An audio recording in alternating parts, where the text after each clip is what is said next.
네, 출근길 알아야 될 뉴스만 시간 낭비 없이 한입 쏙쏙 여러분께 직접 전해드리는 뉴스 셰프가 차려놓은 맛있는 뉴스 첫 끼입니다. 강영구 아나운서 오셨습니다. 어서 오십시오. 네, 안녕하세요. 강현구입니다. 복장이 약간 셰프 같아요. 네. 예, 흑백 요리사의 흑수저 색깔입니다. 자, 좀 부드럽게 한번 시작해 봤으면 좋겠는데 그렇지 못한 것 같아요. 일단 어제 일어났던 깜짝 놀란 속보부터 먼저 확인해 봐야 될 것 같은데 네. 구마모토 현에서 어제 지진이 일어났죠. 맞습니다. 어제 오후 4시 5분에 구마모토 현에서 7.1 강진 그리고 6.1 여진이 발생했습니다. 여파가 네. 좀 컸습니다. 예, 그래서 좀 많은 분들이 다쳤을까 걱정을 했는데 일단은 10명 정도 지금 실종 상태여서 일본 당국이 구조하고 있다고 하고요. 우리 국민의 피해가 없는지도 잘 살펴봐야 될 것 같습니다. 모쪼록 무사히 구조되고 또 피해가 없길 바라보겠습니다. 자, 이 지진 소식만큼이나 또 많은 사람들의 가슴을 철렁하게 한 게 어제 코스피, 코스닥 소식입니다. 네, 코스피, 코스닥 폭락.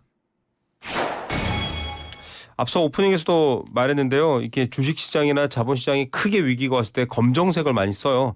검은 화요일이었습니다. 얼마만큼 떨어진 거예요? 코스피 10.84% 빠졌고요. 코스닥 7.72% 빠졌습니다. 특히 코스피는 장중 6,000선이 붕괴되기도 했고 코스닥 역시 장중 700선이 무너지기도 했는데요. 코스피는 6,023.66, 코스닥은 732.09로 장을 마쳤습니다. 수급 상황 봐야 될 것 같습니다. 누가 팔았습니까? 어제 외국인이 코스피에서 약 5조 원 팔았고요. 개인은 4조 원 이상 샀습니다. 기관 역시 코스닥에서 1천억 원가량 순매도했는데요. 특히 외국인은 3거래일 연속 순매도 이어지고 있습니다. 네. 자, 예전에 한국 주식장은요, 박스피, 즉 상자 안에 갇혀서 답답하게 못 나오고 있다 이런 별명이 있을 정도였는데 6월 18일에 9천까지 찍었는데 27일 만에 6천으로 뚝 떨어졌습니다. 이 정도면 정말 멀미가 아니라 지진이 났다라고 느낄 정도인 것 같아요. 변동성 너무 심하죠? 네, 약 36%가 빠진 건데요. 어제는 매도 사이드카 그리고 서킷 브레이커까지 발동됐습니다. 올해 국내 증시에서 올린 사이드카만요 66회입니다. 당분간 잠시 동안 팔지 마세요. 혹은 사지 마세요라는 방식으로 시장을 안정화시키려는 목적이고요. 서킷 브레이커는 아예 사는 거 파는 거 다 안 됩니다. 일시 정지 이렇게 하는 건데 이게 이제 너무 경고가 자주 울리니까 고장난 경보기 아니냐 이런 비판도 나와요. 네, 맞습니다. 또 이전 최다 기록이 글로벌 금융 위기 발생했던 2008년이었는데 그때 네. 사이드카가 45회에 발동됐습니다. 예. 그러니까 그 기록을 올해 7개월 만에 넘어선 거고요. 역대 최다 기록이고 66회에서 더 늘어날 가능성이 있습니다. 이게 정말 자주 발생하니까 그런 우스갯소리까지 나오더라고요. 네. 요즘 사람들이 차를 안 산대요. 네. 매주 사이드카를 타니까. 참 슬픈 아니 웃픈 정말 그런 농담입니다. 속이 타죠. 이게 변동성의 원인으로 꼽히는 게 계속 지금 금융당국도 얘기하고 있는 단일 종목 레버리지 ETF 수익을 2배로 추정하는 그런 것들이잖아요. 대안이 제시되고 있는데도 계속 지금 시장은 출렁출렁합니다. 추가로 또 대안 얘기 나오는 것 같아요. 네, 개인별 투자 한도를 설정하는 등 추가 조치를 미리 검토하겠다 이런 이혁원 금융위원장의 발언이 나왔죠. 투자 한도요? 좀 더 알려주시죠. 네, 여의도 금융투자협회에서 열린 주요 증권사 자산운용사회 간담회에서 나온 제안인데요. 이 위원장이 총 투자 금액에서 단일 종목 레버리지는 20% 이상 사지 못하게 이 수요를 제한하겠다 이렇게 밝혔습니다. 근데 이게 약간 서 읽고 외양간 고치기 아니냐 싶을 정도예요. 이만큼 사실 좀 과열 양상의 시장이었다면 이거 충분히 좀 예측하고 고려되는 거 아닌가라는 불만들도 나와요. 그렇습니다. 하지만 이미 도입된 만큼 물을 수는 없다는 거죠. 이 자리에서 이 위원장은 현 상황을 무겁게 받아들인다면서 단일 종목 레버리지 보완 방법을 신속하게 추진하겠다고 말했습니다. 속 네. 잃어버렸지만 외양간은 고쳐야죠. 맞습니다. 이게 사실은 강영구 뉴스 셰프도 기억하겠지만 우리가 코로나19 거치면서 주식 투자 인구가 수백만 명 늘었습니다. 맞습니다. 그런 상황에서 많은 국민들의 자산이 이 주식시장에 들어가 있기 때문에 아주 안전하게 관리해야 될 필요가 있는 거거든요. 이건 정치권과 정부에서 좀 아주 신중하게 무겁게 책임감 갖고 바라보셔야 되고요.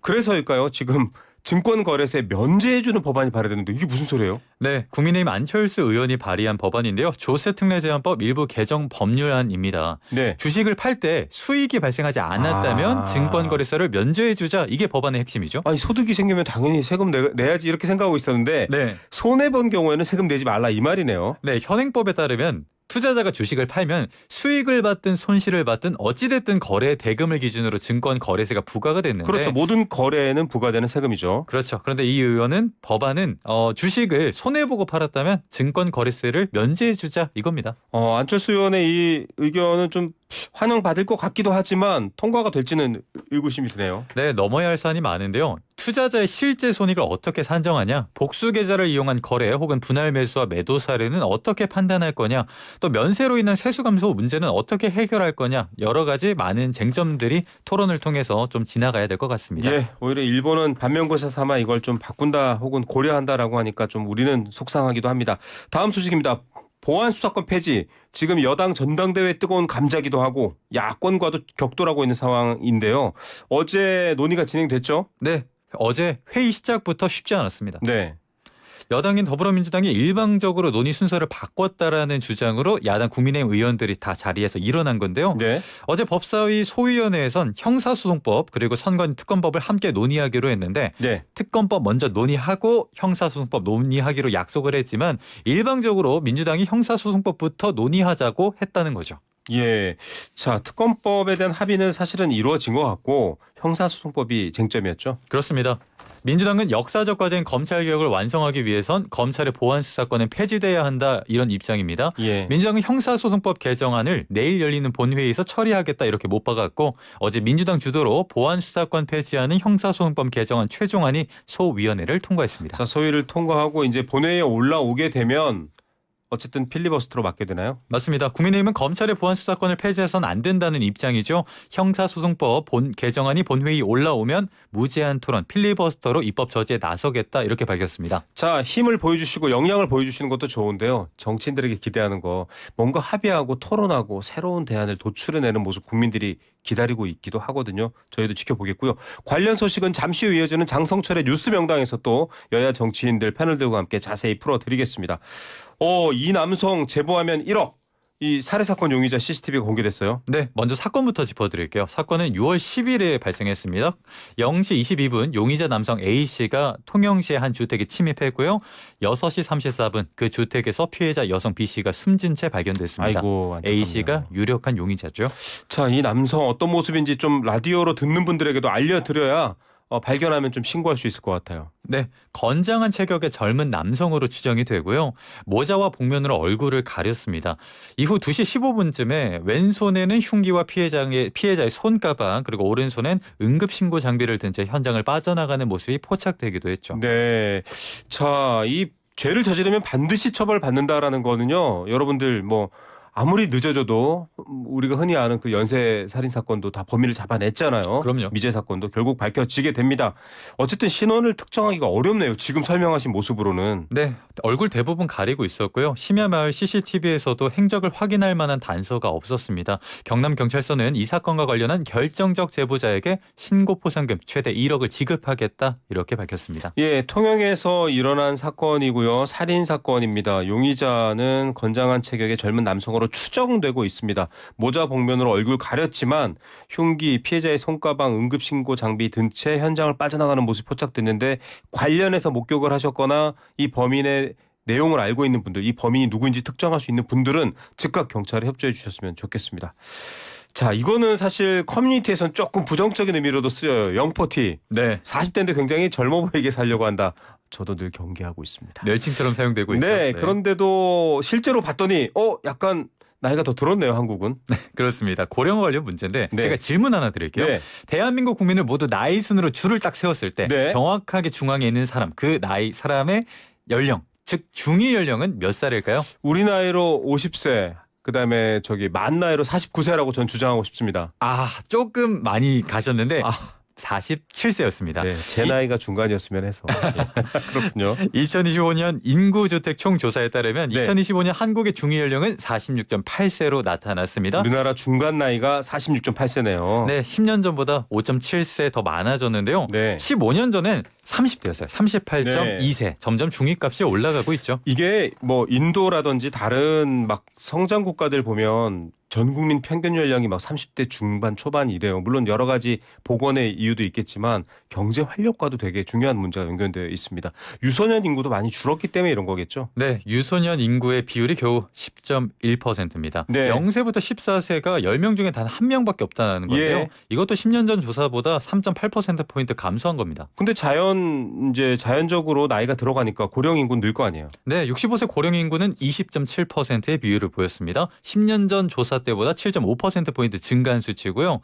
유소년 인구 100명당 고령 인구가 바로 노령화 지수죠. 네. 2025년의 노령화 지수는 205.2였습니다. 어린아이들이 100명이면 어르신들은 205명이다 이런 얘기고 가구별로 보면 우리 집은 0세부터 14세가 2명이에요. 비중이 높은 편인데 네네네. 강영구 아나운서는 어떻습니까? 저희 가구는 저는 동생하고 둘 이렇게 딱 둘만 살아서 네. 그런데 또 1인 가구도 많고요. 가구 변화도 좀 있죠. 맞습니다.